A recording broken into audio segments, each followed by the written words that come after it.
आज का क्वेश्चन है हिंदू दत्तक और भरण पोषण अधिनियम 1956 द्वारा पूर्व हिंदू दत्तक विधि में क्या संशोधन किए गए हैं। Hindu law of adoption by Hindu adoption and maintenance act 1956। तो ये क्वेश्चन, दत्तक का मायना होता है किसी को गोद लेना, दत्तक लेना, दत्तक पुत्र या दत्तक पुत्री।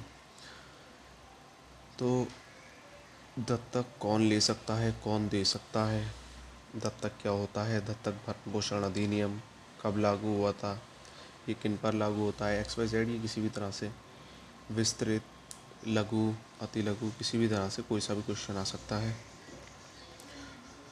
हिंदू दत्तक भरण पोषण अधिनियम 1956 में हुआ था। तो आइए शुरू करते हैं। आंसर है इसका हिंदू दत्तक ग्रहण तथा भरण पोषण अधिनियम 1956 ने प्राचीन दत्तक महत्व विधि को संपूर्ण रूप से संहिताबद्ध कर दिया है।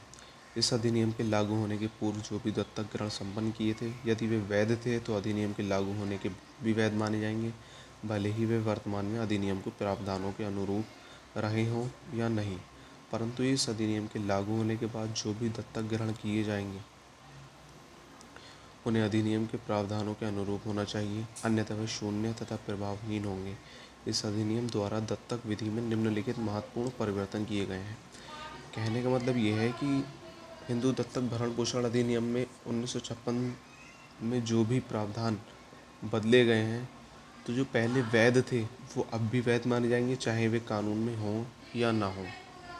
और जो वैध नहीं थे वो तो पहले भी नहीं थे तो अब भी नहीं होंगे। अब कहने का मतलब ये है कि जो पुराना कानून था उसके अकॉर्डिंग अगर वो लीगल था तो वह अब भी माना जाएगा नए प्रावधानों के साथ भी। ठीक है। तो इसके अधिनियम जो है नंबर 1, इस अधिनियम के प्रावधानों न केवल हिंदुओं पर ही लागू होंगे, हिंदू शब्द व्यापक अर्थ में जो भी धर्म संप्रदाय वाले आते हैं उन पर भी लागू होंगे। हिंदू में कौन कौन आते हैं? जैन, बौद्ध, धर्म, सिख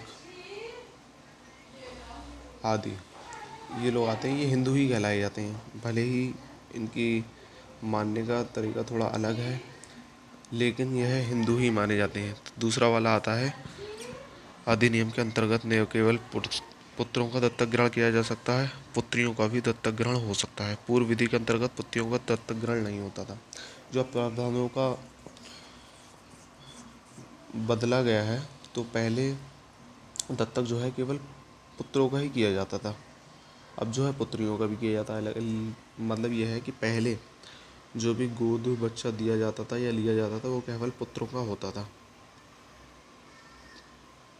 पुत्रों का यानी कि लड़कों का।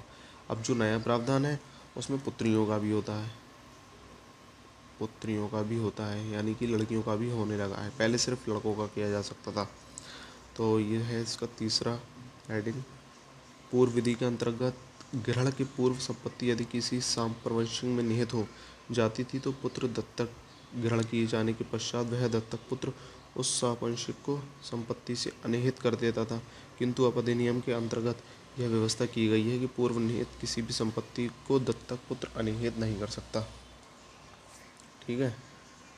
और फिर ये आता है 14 वाला, स्त्रियों के दत्तक ग्रहण, ग्रहण लिखा हुआ है, महाड़ लिख गया है। स्त्रियों के दत्तक ग्रहण करने की क्षमता में विशेष परिवर्तन क्या हुए हैं देखते हैं। विधि के अनुसार यानी कि लॉ के अनुसार विधवा गोद ले सकती थी, लेकिन इसके लिए पति का अधिकार प्राप्त होना आवश्यक था। अथवा अर्थात विधवा पति के लिए दत्तक ग्रहण कर सकती थी, लेकिन अब विधवा संपदा की संपूर्ण मालिक है और वह गोद ले सकती है। कहना मतलब यह है कि पहले जो विधवा हो जाती थी, जिसका पति की मृत्यु हो जाती थी, जो विधवा हो जाती थी वह गोद ले सकती थी, लेकिन इसके लिए पति का अधिकार प्राप्त होना आवश्यक था, जो पहले का लॉ था। लेकिन अब जो है वह विधवा गोद तो ले सकती है, दत्तक ग्रहण तो कर सकती है, लेकिन उसमें पति के अधिकार का कोई आवश्यक रोल नहीं है। 5वां जो आता है, 1956 से पहले दत्तक लेने व देने का एकमात्र अधिकार पिता का था, जो कि इस अधिनियम के लागू होने से समाप्त हो गया। अब पिता अपनी पत्नी की सहमति के बिना ना तो दत्तक ले सकता और ना दत्तक दे सकता है। ये 5वां वाला जो अधिनियम है, इसका कहने का मतलब ये है कि पहले 1956 से पहले जो दत्तक लेने व देने का एकमात्र अधिकार था, वो केवल पिता का था। यानी कि अगर कोई अपना दत्तक देता है, पुत्र या पुत्री किसी को देता है, तो वह अपनी सहमति से देता था। लेकिन अब जो क्या है, उसको अपनी पत्नी की भी सहमति लेना होगी, दत्तक देने के लिए भी और दत्तक लेने के लिए भी। यानी कि पत्नी का सहमति होना आवश्यक है, वरना दत्तक नहीं होगा। यानी कि यदि पत्नी अपनी दत्तक देती है, यानी पुत्री देती है, तो उसकी सहमति होना आवश्यक है। ये नहीं कि उसने पति ने अपने हिसाब से ही दे दिया और पत्नी की सहमति भी नहीं ली, तो ये आवश्यक है। अब जो आता है छठा क्वेश्चन, 6 वाले में क्या किया गया है, दत्तक लेने व देने के लिए नाबालिग की आयु समान रूप से 18 वर्ष निर्धारित की गई है। पहले ये 16 वर्ष की थी।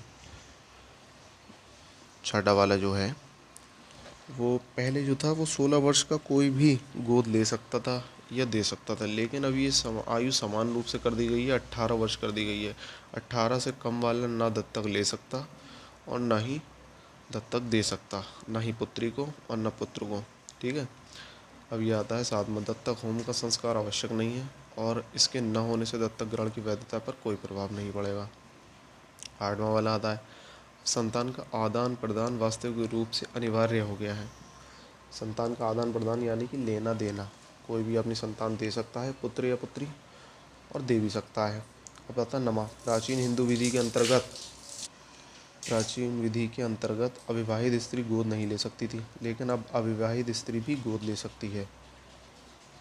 नमा वाला जो है, पहले जो था वह किसी भी पुत्र या पुत्री को गोद नहीं ले सकती थी, यानी कि अनमैरिड, बिना शादी किए हुए। लेकिन अब ये 1956 के बाद कर दिया गया है कि कोई भी स्त्री ले सकती है गोद और कोई भी दे सकती है। शर्त एक यही है कि 18 वर्ष उसने पूर्ण कर लिए गए हों। ठीक है।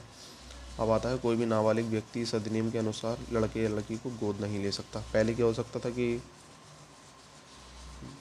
नाबालिग है, 16 साल का है, उसने क्या हुआ, दत्तक ले लिया किसी भी अनाथालय से जाके या किसी से भी। लेकिन अब क्या कर दिया है कि कोई भी नाबालिग इसको नहीं कर सकता।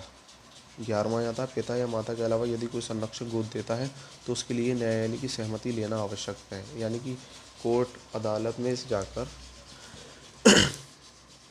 कोई भी संरक्षक अगर गोद देता है, यानी कि कोई अपने पुत्र या पुत्री किसी को दे रहा है, तो वह न्यायालय की सहमति लेगा। न्यायालय ये देखेगा कि जो दत्तक ले रहा है वो सक्षम है लेने के लिए या नहीं, पालने के लिए सक्षम है या नहीं।